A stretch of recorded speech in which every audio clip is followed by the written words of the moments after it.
Hello everyone, welcome back to another video.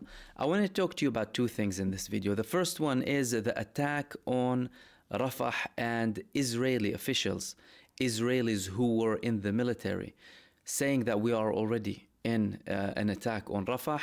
The second thing that I want to talk to you about is today's actions when it comes to radical Israeli Zionists raiding, invading Al-Aqsa and causing havoc as they do every year in Passover without receiving any criticism about them conducting such actions against the third holiest site in Islam.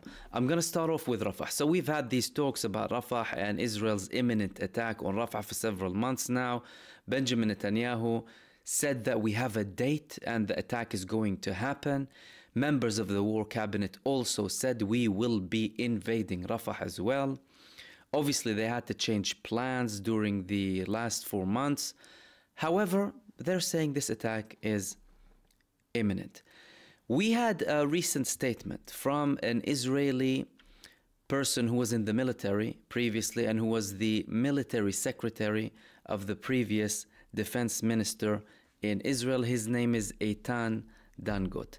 Eitan Dangot said that we're already conducting an operation in Rafah. What you're seeing in terms of the attacks in Rafah are an act.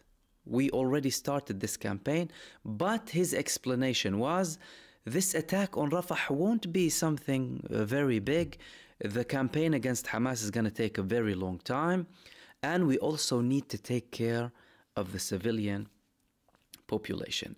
Now, although there is no official endorsement from the Israeli government regarding Rafah and the fact that they began the campaign against Rafah, not that they haven't had attacks in Rafah previously, this could be another move from the Israeli government to show as if we're attacking Rafah, albeit without full force, and show the Israeli public that we are done with Rafah at some point in the next few weeks or the next few months, depending on when it's most necessary and needed, depending on the ceasefire negotiations, and then maybe reach a ceasefire deal. Because the Israeli government so far, they took several steps without declaring a ceasefire. That were requirements from Hamas, such as allowing people to the north, getting aid in to the north, withdrawing Israeli troops. They withdrew over 95%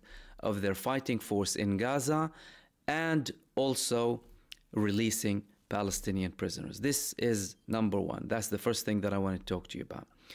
The second thing that I want to talk to you about, there's been a lot of talk about the Red Heifers invading Al-Aqsa and destroying Al-Aqsa to build the third temple. That's obviously a very old Zionist plan.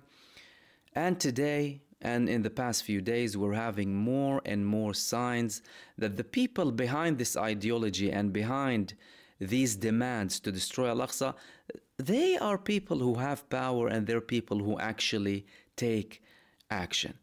So a couple of days ago, an Israeli politician, he had an interview with one of the Israeli channels where he stated that I demand everyone who is able to on Monday, which is today, the day of Passover, to bring a goat to slaughter it in Al-Aqsa and eat it on the same evening. Not to the level of the Red Heifers, but this could be an exercise to bring the Red Heifers at some point. Today, we had obviously Zionists going into Al-Aqsa against the people's will, obviously, against the people who are in charge of the compound of Al-Aqsa, primarily the Waqf or the Jordanian authorities as well. And they went into Al-Aqsa, many times speaking badly with the people over there and swearing and cursing. And in many times you have clashes with the police forces as well. One of them was caught with a goat. He tried to get in a goat to slaughter it in Al-Aqsa, and Israeli forces, they captured him. Because to them now, so far, this is illegal, right? But people still try and do that. So they get rewards for up to $50,000 for even attempting. The number keeps rising, by the way. So you have Zionist groups in Israel offering people, they used to offer them a couple of years ago like $10,000 to $14,000, for example, if they manage to slaughter a lamb, a goat in Al-Aqsa. But now it's up to $50,000. So they got a man who had a bag with him and he had a small goat to prepare to slaughter it in Al-Aqsa.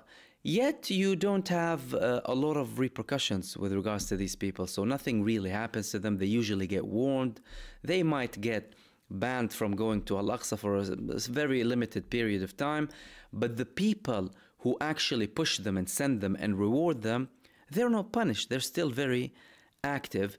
And many of these people are in the Israeli government, like Ben Gvir and Smotrich. These people want to destroy Al-Aqsa completely. These people support the ethnic cleansing. They support the genocide. And to them, what Israel is doing in Gaza is not even enough. So this is just highlighting that these people are indeed genuine when it comes to the steps of conducting such actions in Al-Aqsa that will potentially lead to far greater events, including the destruction of the compound and building the third temple.